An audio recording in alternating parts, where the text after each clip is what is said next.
Hey everyone, welcome back to my channel. My name is October, and today I am going to talk a little bit about the Cave of Sybil, the latest offering by Tiera May. Tiera May, of course, is the creatrix of the very popular Ritual Tarot, and now has this, what I am sure is going to be a very interesting and powerful offering in form of an oracle deck. But before we get started, I just wanted to talk a little bit about how I am coming to my channel and how I see tarot before we start talking about this particular oracle. I'm coming to this channel after having discovered Tarot Tube, not Tarot, but Tarot Tube a couple of years ago. It was right after the pandemic. I am a tarot reader. I read for myself. I read mostly for self-reflection, self-work, shadow work, those kinds of things.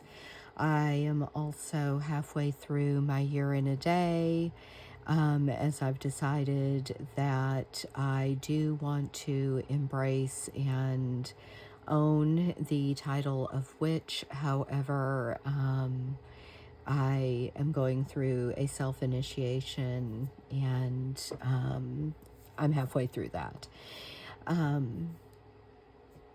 I've been doing... I've been working with tarot long enough that I no longer consider myself a complete beginner. I'm by no means, I do not by any means know it all, but I do know enough that, you know, I can discern a lot. And I'll just leave it at that for now. That being said, to me, personally, and within my practice, there are different decks for different things, and not every tarot deck is the same. While every tarot deck, if it's a tarot, and is following, you know, kind of like a Rider-Waite-Smith, Marseille, and Marseille or Thoth lineage, you know, that can be, there can be differences there, that kind of thing. But ultimately, beyond that, not every deck is the same. There are your Insight Edition decks that are very pop culture. There are, you know, your Fountain Tarots, your Magical Nature Tarots, your all of your curated art tarots. All of these decks bring something different to the table. And then there are tarots that kind of rise above and are still a tarot and are still that system, but they're just more. They're the tarots like the Barbara Walker tarot, that I've talked about before on my channel, that thinks I am not worthy to open its tin. And I'm not, but, you know, it doesn't have to be so bossy about it or hateful about it. But this isn't a tarot that you just take to the pub and whip out, generally, for most people, I don't think. There's decks like the Margaret Peterson Tarot that is a beautiful art deck. It is wonderful for scrying. I love this deck, but I don't approach it the same way I approach the White Sage Tarot or my Fountain Tarot or my Tarot of the Abyss. They're just, there are just decks that that they just kind of rise to the top. They're like the cream of the crop. The creatrixes were really, they were really exceptionally tapped into the art, their muse, call it whatever you will. The same thing applies to oracle decks. You know, a lot of Fairchild, Colette Baron Reed, you know, they are very popular in their own right, very gifted in their own right. Their decks are intended for mass audiences, and they are very powerful and speak to many people. And then there are decks like the Weaver's Oracle, and they're not the same. They're not the same. They're not for everybody. They're not, I don't want to say that they're not meant for everybody, because everybody can have access to them. Not everybody is called to work with them. And even if you feel like you might be called to work with them, when they arrive, they may either overwhelm you or underwhelm you in a way that you can't quite put your finger on. And I just want there to be an acknowledgement of that, merely because as I've been watching end of the year discussions about most used decks, and decks people are looking forward to working with in January moving forward. The Cave of Sybil is coming up, and there seems to be, I don't think it's an underwhelm. I think it's probably more of a bit of an overwhelm, and a bit of a, oh my goodness, what did I get myself into? What do I do with this oracle deck now? And I just kind of wanted to address the differences between tarot decks, because this deck, if you purchase this deck based off your love of the ritual tarot, or you purchase this deck because everyone talks about the ritual tarot and you thought you would miss out, or you had a little bit of FOMO going on, and you just thought you'd bring it into your library or your collection, and when you opened it, you were a little bit taken aback by the artwork and what was there. I understand that, but this deck does have a place and is very powerful. And to Tiera's credit, she did kind of warn everybody about the deck in her description on Etsy. The deck is specifically a guide to the underworld, a guide to our shadow, and truly transmuting into what our soul desires us to be, really getting in touch with who we are as women, what we have been through, what we have allowed, and being honest about that, what we continue to allow, and being honest about that. And it is, as she said, when I received my copy a few days ago, it is a symbol of revolt. It is an oracle of an act of rebellion, and she clearly states witches who wish to keep their hands clean, this oracle is not for you. If you are not ready to dive into the cave, then you probably should put the oracle away until you are ready to, because this is not, the wild animal spirit oracle. This is not Woodland Wardens. This is not the divine feminine oracle. This is not even the dark goddess oracle. This is not the weaver's oracle that I just showed you. This is for witches who are ready to rebel, who are ready to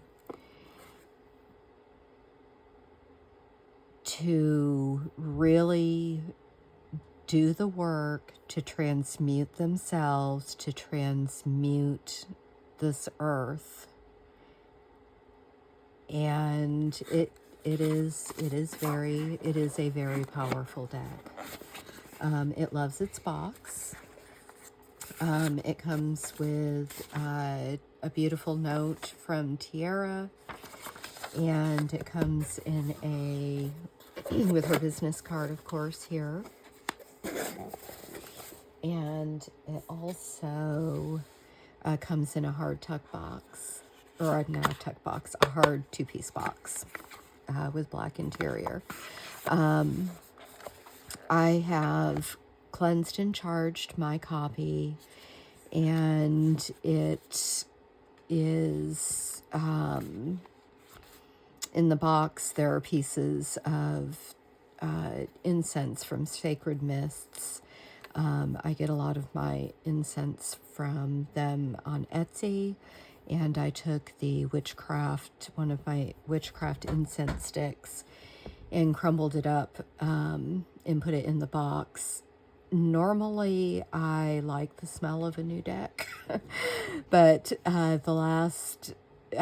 since Christmas, a couple of new decks have come in, and either I have changed, or something in publishing's ink has changed. But two of the decks, including this one, have come in with just a smell, an odor that needs to be eradicated.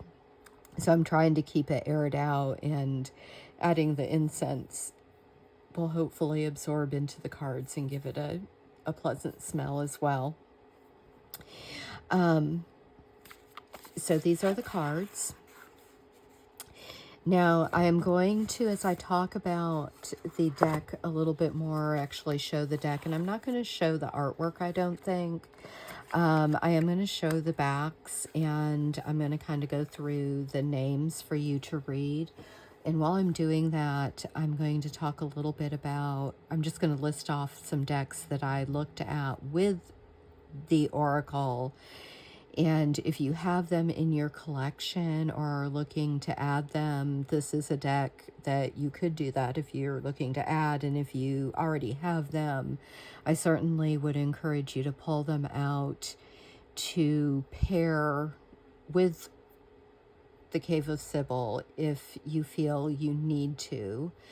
Personally, I'm going to work with her on my own for quite a bit, for a good amount of time. Even though I pulled some decks to pair with her, one was kind of a surprise that they worked very well together. But I still, even though they seem to work well together, I just feel that I need to work with her on my own for a while first. So these are the backs, and on the backs is a keyword. And then when you flip the card over, then you have Tiera's artwork. And for me, whether you hold it further away, and I can't really see because my thing is, anyway, If you hold it further away, you can scry into it. If you hold it closer up, you can scry into it. And the images in the cards do change. You can certainly meditate with it. Obviously, they'll make great altar cards to keep out. I don't recommend a card pull a day. I recommend maybe a card pull a week or every couple of weeks. This deck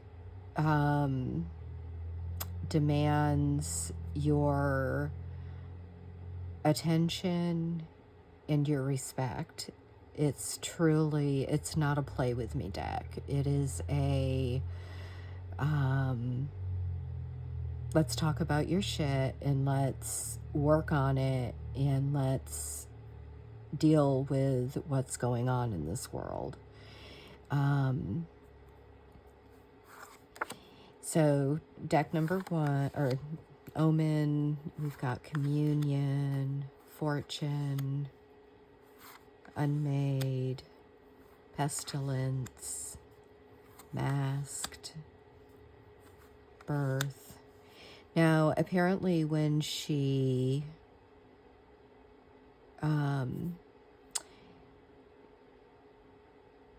inscribed the names of the cards on, she did it blind, or I'm assuming blindfolded. So the writing is a little shaky, but for the most part, you can figure out, or not for the most part, you can figure out what the words are. So yeah. Now, a couple of decks that I used with it, or that I paired with it, the Black Tarot by Victoria Ivy, and that is by DeBry, not the indie Black Tarot. The DeBry Victoria Ivy Black Tarot looked very good with it.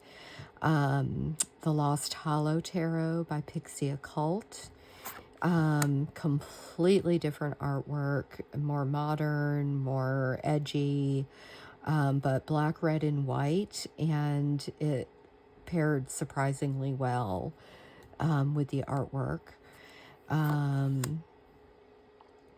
The Death Doula Oracle pairs well with it, but it's a lot, and I was trying in my pairings, I was trying to not get overwhelmed, or I was trying to keep things a little bit more simple because of the artwork in the Cave of Sybil itself. So I was trying to stay more in a black and white, or a more simple pattern and or monochrome color palette. The Anima Mundi Tarot looked pretty good with this deck as well. And another option, the Bianco, let's see here, the Bianco Nero Tarot, for a black and white deck does pretty good. And I'm guessing or thinking Corrado Roy's Dark Side Tarot would look really good too. I wasn't sure. Yeah, I think the Dark Side Tarot would work very well with this. Better than the Bianco Nero, thinking about it right now. The other option that I found worked very well with it, for me personally, was the Tenebrae Tarot by John Mahoney. It is a indie deck. It is on Etsy at John Mahoney's Etsy shop, and as far as I know is still available. And but I enjoyed how that paired with the deck for me personally, in the reading that I got from it. So if you're unfamiliar with any of these decks, or if you've made it this far and you would like to see a walkthrough or the pairings of the decks, I'll be happy to do that. Mostly, I just kind of wanted to talk about the deck, give my thoughts and feelings on it, and encourage people that are a little more taken aback by it to, set with it. And if it's not the right time for you, it is okay to put it away. The time will come. You purchased it hopefully for a reason other than FOMO. And at some point, you'll be ready to work with the deck and you'll have it, and that will be the time. But if it's not for you right now and you're just not connecting with the deck, don't force the connection. It will come. It will. But it is a powerful deck. It's not, it's not a play with me deck. It is a learn from me, let me teach you, let me transmute you. It is a deck to be taken. It is a deck to be taken seriously, with respect, and within ritual. And that is also, it is sparking a lot of creativity towards my own personal ritual practice. So I'm very excited to continue working with it. And maybe down the line, I will do another updated video about what she and I have been working with and about and doing together. Because I do think she's going to be a wonderful cornerstone to my practice going forward. So anyway, those are my thoughts right now. And I hope you enjoyed the video. Leave me a comment. Certainly like if you care to, please. And subscribe. Subscribe. And I will be making a lighter, hopefully, another lighter video, hopefully very soon. You all have a wonderful rest of your day, a good night, a good morning, or a good afternoon, wherever you are. Talk to you soon. Bye-bye.